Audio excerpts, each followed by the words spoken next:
Hi,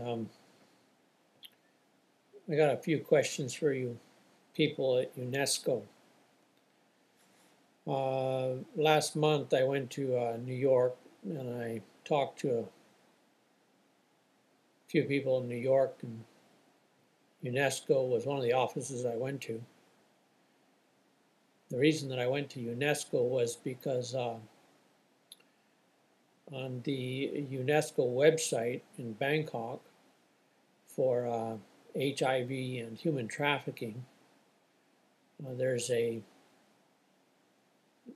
list of 3 partner organizations that UNESCO has a relationship with in Thailand. The first organization is New Life Foundation. The second organization is the Grace Project, which is actually in Yunnan, China. And the third organization is World Concern, something like that. And if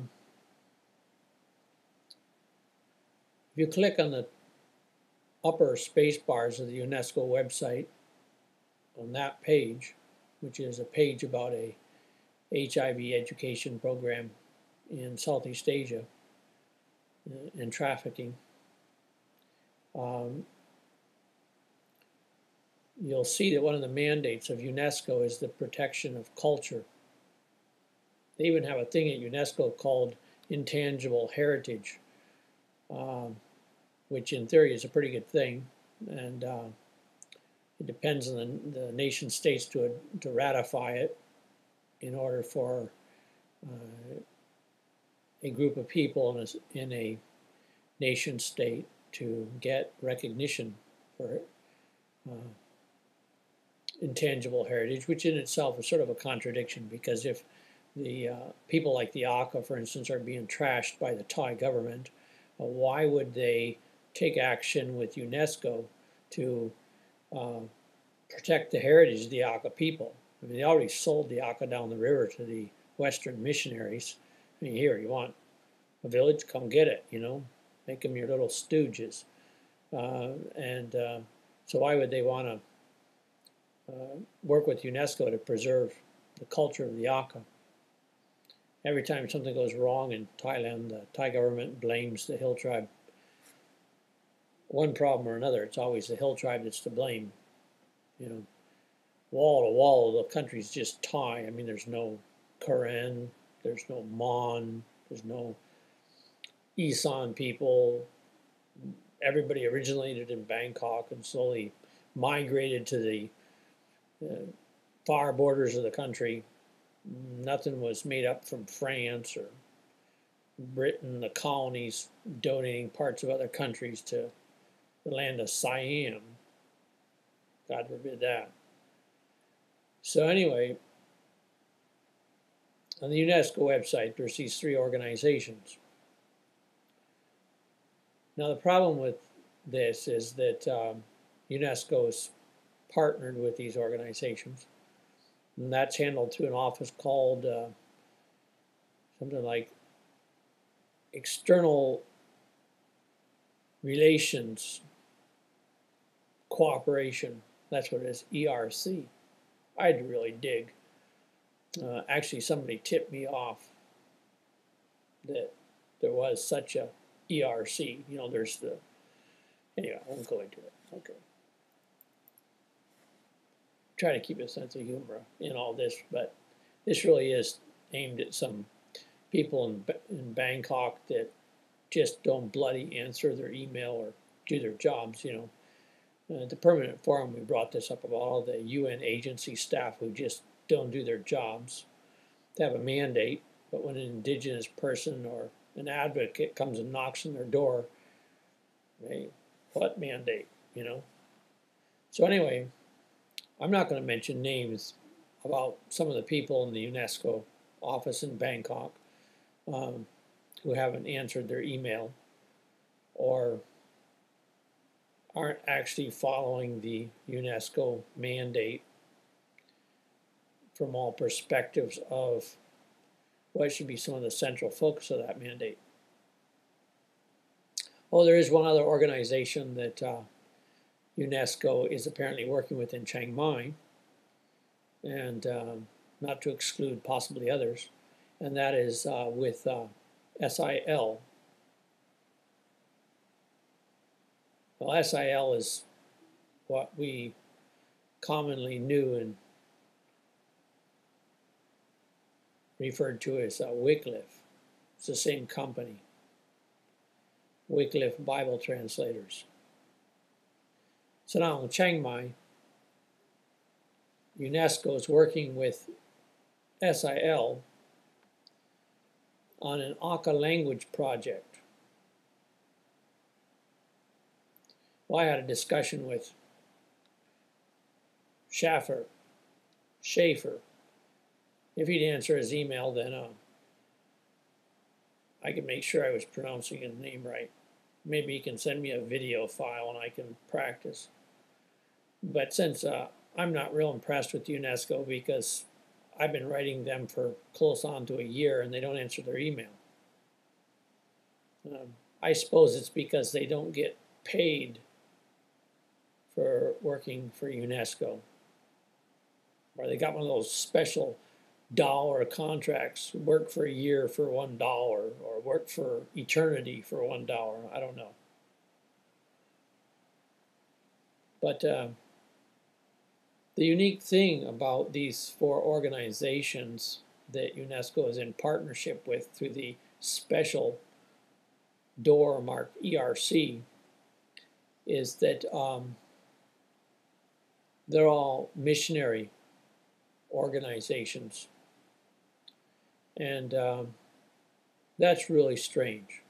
Now, not to generalize, I would suppose that some missionary organizations somewhere in the world are number one, not run by white people, and they do something good for the target group besides totally destroying their culture, their language, taking all their land. There may be some. I'm sure there are.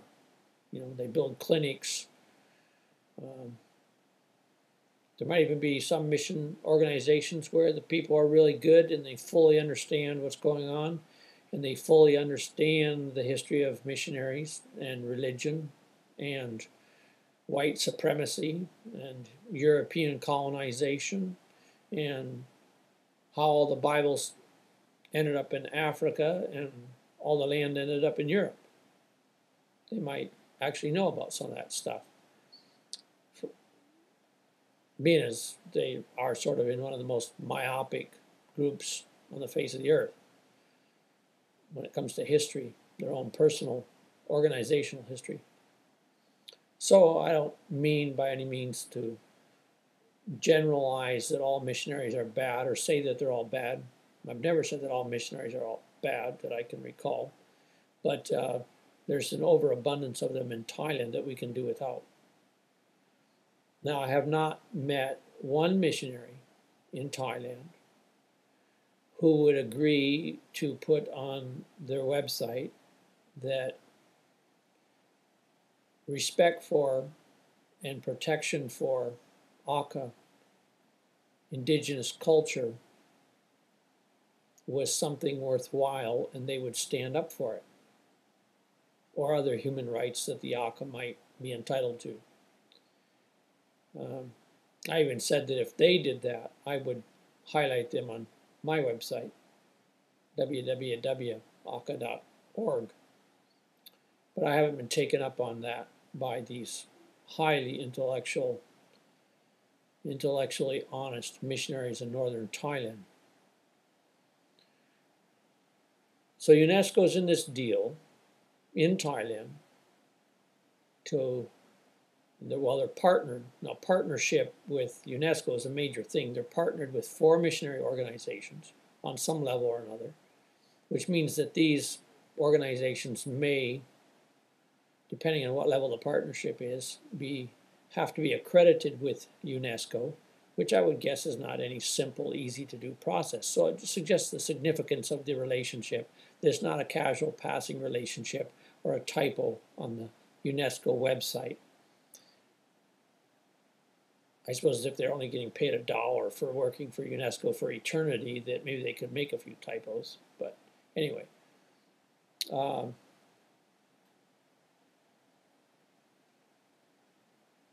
there's only a couple of problems with that. Number one, if they use the excuse that the reason they're partnered with these these missionary organizations is because that they couldn't find any other Akhas to work with, well, that's a lot of bullshit. And it also isn't much of a way out, because it would suggest that they're extremely lazy and they won't get off their ass and go up to Chiang Rai province and meet some real Akhas. So they have to work with white missionaries who hate Akhas. They only love them after they stop being Akhas. Okay. Now the other problem with this 4 missionary groups that UNESCO's working with, or has listed and advertised as partners on their website, is that, well, they could have partnered with traditional Akha organizations. One that's hung on by the skin of its teeth for years now would be AFFECT in Chiang Rai. And they could have partnered with them and helped promote their infrastructure, and their capacity to reach out to their own people, train people. They could have done that.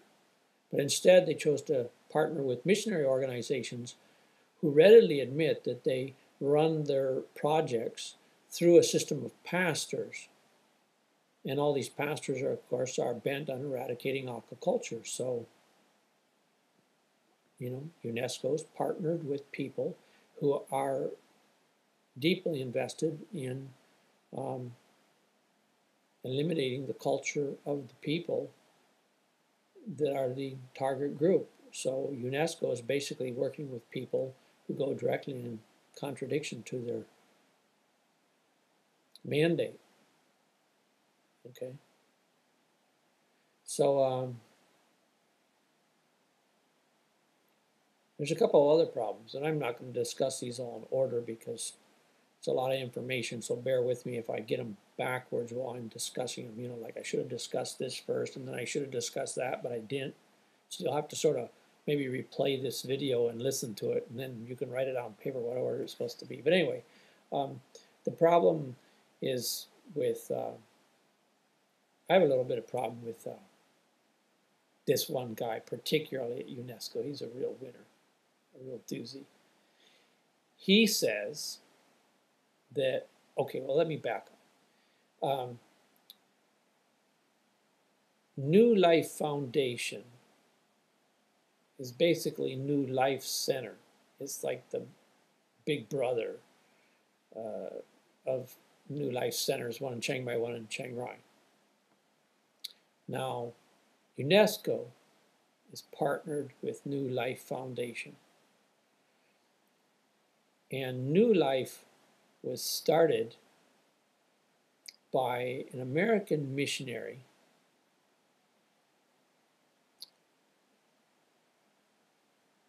who specialized in creating the practice of sterilizing Akha women. Hundreds of them, maybe thousands of them. He didn't publish the records, so we don't know for sure, but more than 200. And unfortunately, I'm ashamed to admit it, but there was another missionary doctor named McDaniel that worked with McCormick Hospital and helped to do these tubal ligation procedures.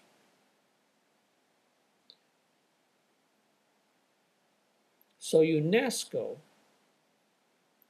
is partnered with an organization and is helping build their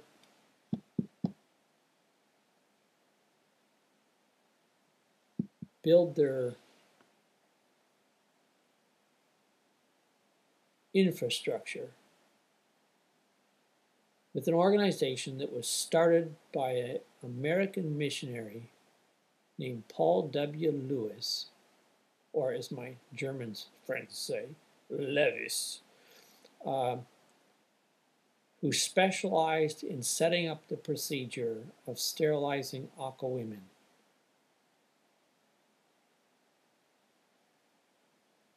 Now, there's one particular guy at UNESCO. He claims that he helped stop Paul Lewis's program. He was so impressed with his capacity to stop Paul Lewis's sterilization program that he partnered with his organization. I'll go figure. That's real cool. I like it. I like it when self-endowed bureaucrats come up with these creative solutions. I love it. And then they tell you, although you can't find it printed anywhere on a website, that they're really pro-Akha and they really do stand up for these poor people. Okay. Now, we've written emails to UNESCO for months, and we've asked everybody in Bangkok to come clean about this issue. Why aren't you supporting traditional Akha? Why aren't you helping build their network? Why are missionaries showing up in Laos with a puppet show to teach the Akha about HIV and how to stop human trafficking, how not to be a victim of trafficking? You know, like on the road that ADB built to China. Yeah. And there's a couple of NGOs up there, you know, ACF and NCA. There's been some rumors around about how they're teaching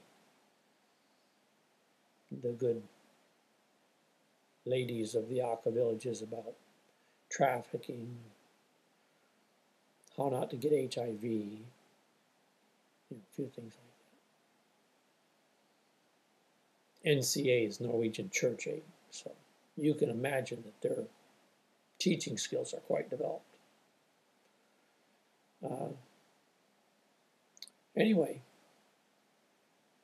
we've asked UNESCO, and we're asking UNESCO now to take these organizations off their website and to discontinue their partnership with these organizations because we believe it's a violation of their mandate. And I went to New York a few weeks ago and talked to people at UNESCO about this issue. And I said that this situation was not acceptable, and if I have to, I'll go to Paris and I'll talk to UNESCO in Paris, and I will make very careful notation of who I've talked to by email in Bangkok, and I'll take the silence as an indication that you approve of the relationship with these mission organizations. If you aren't educated enough to know what that means or what that involves, then that's unfortunate. But you shouldn't be in the cultural advocacy business, even if you're only getting paid $1 for eternity. Now, the other problem is this. With UNESCO working with SIL, the Bible translator people, so basically UNESCO is not working with anybody to speak of who is a traditional Akha to build their networks, including language. So there's lots of opportunities to work on Akha language with traditional Akha. And The problem that we have is that missionaries, they like to eliminate people's identity and culture and then rebuild it in a very limited sense, just how they want, a few items here and there to make everybody think that they're still who they used to be. And I have discussions with people about Akha language and whether or not it's endangered, academics. And yeah. Anyway, they insist that Akha language is hardly endangered. Well, the missionaries claim that they've converted from 40 to 50%, maybe even more of the Akha. Some missionaries at OMF said there's only 8 or 9 Akha villages left that were traditional, which is rubbish. But anyway, as my one friend says, the missionaries occupy an enormous intellectual space when it comes to the Akha of Thailand, a space that they can't pay for and they don't own.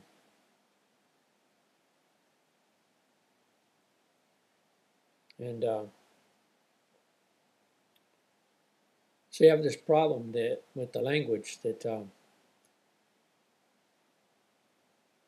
one hand you have the academics saying that Akha language isn't endangered, and on the other hand you have the fact that if the missionaries are taking the Akha children away from the villages and then they're stripping them of their culture and they're making them ashamed of who they are, degrading who they are, telling them that their parents had to have been evil because they believe in a nasty, dirty, filthy old culture that's satanic.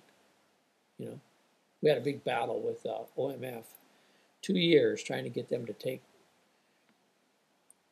a bunch of this stuff off their website, which they finally did because we weren't going to give up on it until they did.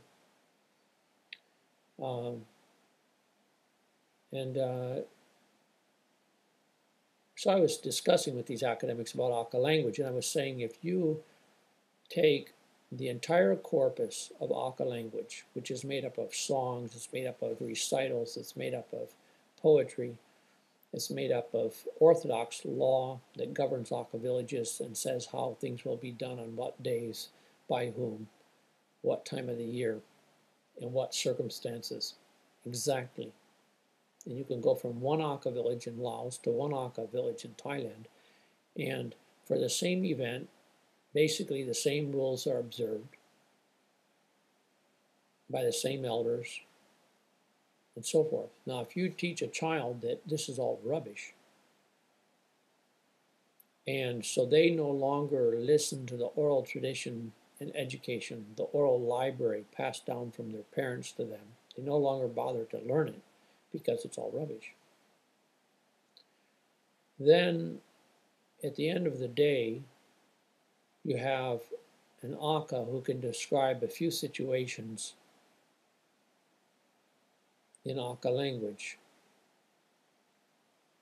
but whose entire library has been burned by the missionaries.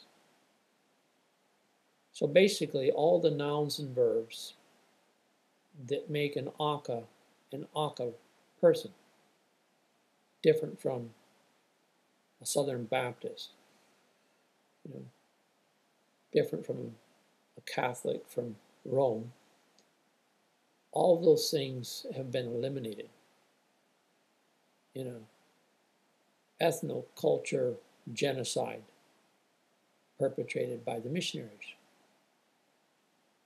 So they removed the child from the village, and they removed the culture, the language, the identity from the child. And they've probably never informed the parent that they're going to do this. And the parent may not have access to what these missionaries have done all over the world to indigenous people. Now, I don't know any Americans who, in order for them to convert to one religion or another, have to immediately go out or stand by while somebody else goes out and burns their library. Now, you can go to an American library and you can find all kinds of crap in it. The good, the bad, and the ugly. Nobody goes in there, not too many people go in there and say, you know, you can't read that book. Of course, there are a few books and stuff that some idiot gets permission to ban, you know. But generally speaking, there's a heck of a lot of books there on different perspectives in life, and if you don't like it, you don't have to read it. But the missionaries think it's okay to go burn the Akha library. And what's really lovely is all the Akhas that are on a missionary payroll that'll just go right along with this. And that's really clever. They're really doing their own people a favor. ATM missionaries. So this is the problem with UNESCO working with SIL in Chiang Mai. Now, one of the guys at UNESCO heralded this as a great deal, that they are working on this pilot project, and it was so much better to teach the Akha their own language, and then they can learn Thai after that, English or whatever. Spare us if Akhas have to learn the Akha language from the Wycliffe Bible translators. That's about as imperialistic as you can get. And I had arguments with UNESCO back in the early 90s about what, not UNESCO, I mean SIL back in the 90s, about what they were doing with the Bible, how they were translating it, how they were treating people who were involved in translating it, how discussion was suppressed. Certain people were given control of what the translation would be and how it would be used. You know, it was like when the Jesus film people came from Campus Crusade and they translated from the Akha Bible that SIL helped with. They translated from that Bible into the Jesus film that the old Akha men crucified Jesus. They didn't translate it that people who lived in the land of Israel, Israelites, Pharisees and Sadducees, crucified Jesus. That's what my Bible says. It doesn't say Americans did it. It doesn't say the Scots did it. I'm Scottish. It doesn't say the Hungarians did it. I'm half Hungarian. It says that the Pharisees and the Sadducees were involved in it, and other people in the city of Jerusalem, and the Romans. That's what it says. That's what the original text says, and that's what the English text says. But when you pick up the Akha Bible, it says that the old elders, using a special term, Abachomo, which is a term for Akha elders, were the ones who crucified Jesus. They don't say, you know, people from the land of Israel, old men from the land of Israel crucified Jesus. They just say old men. The elders crucified Jesus, and they never specify who those elders were. And so we've always been of the in these similar discussions with SIL previously, and now we find that SIL is doing such a good job that UNESCO is partnering with them too to help them translate Akha culture. Make sure that all the Akha can read the Bible in their own language. Even if they don't know who the heck they are anymore, that's okay.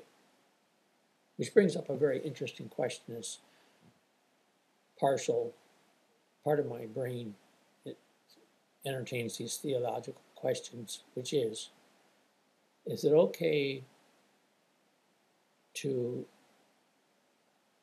destroy somebody's culture, their language, and their identity,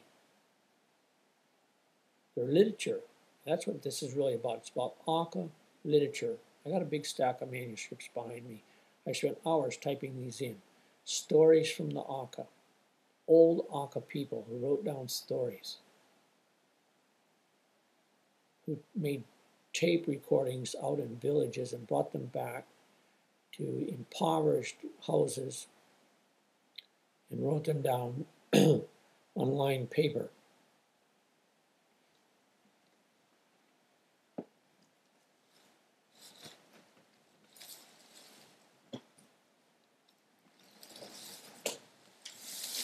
This is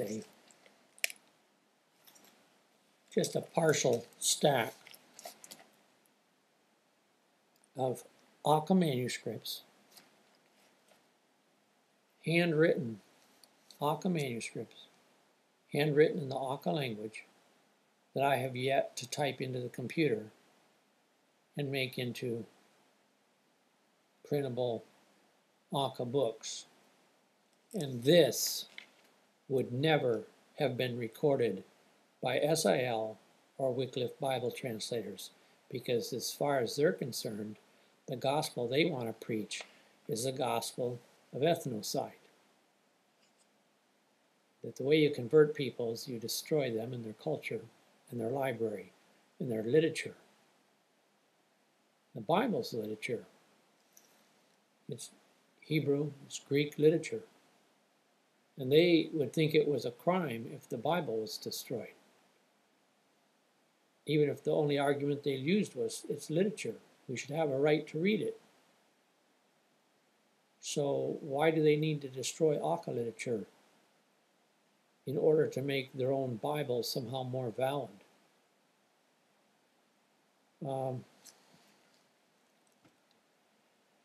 Anyway,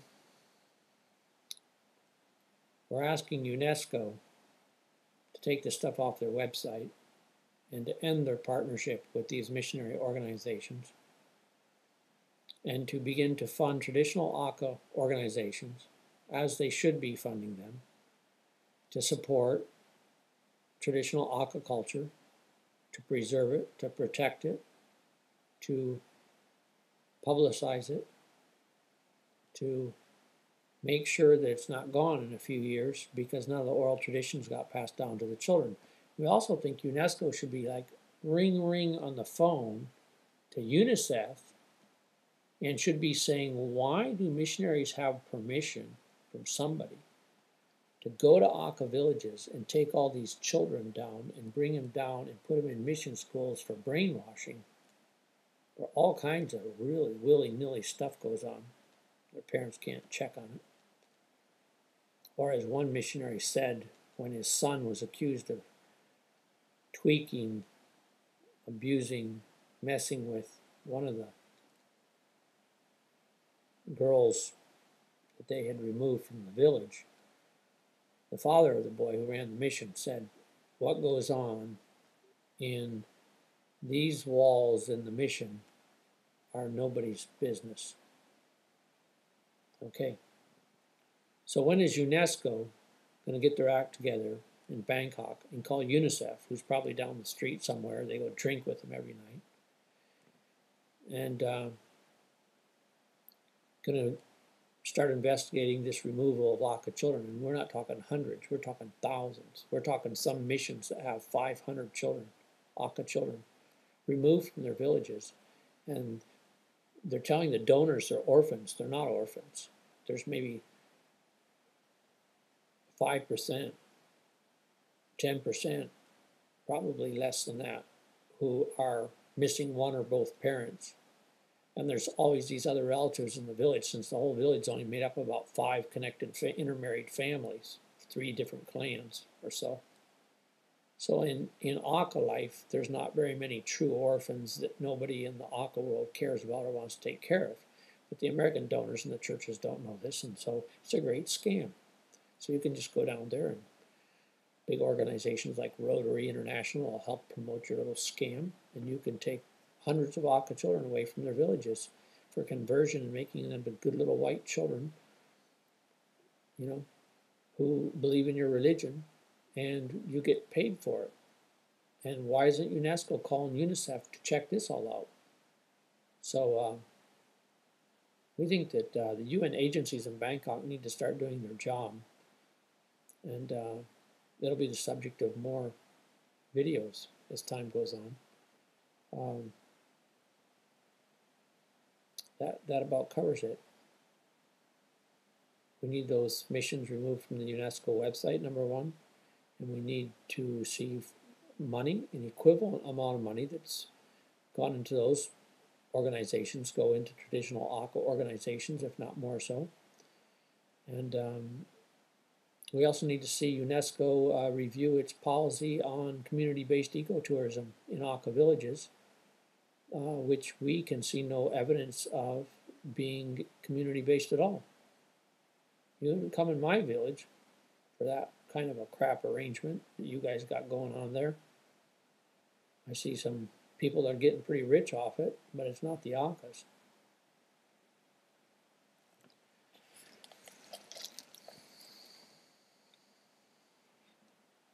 Think about it.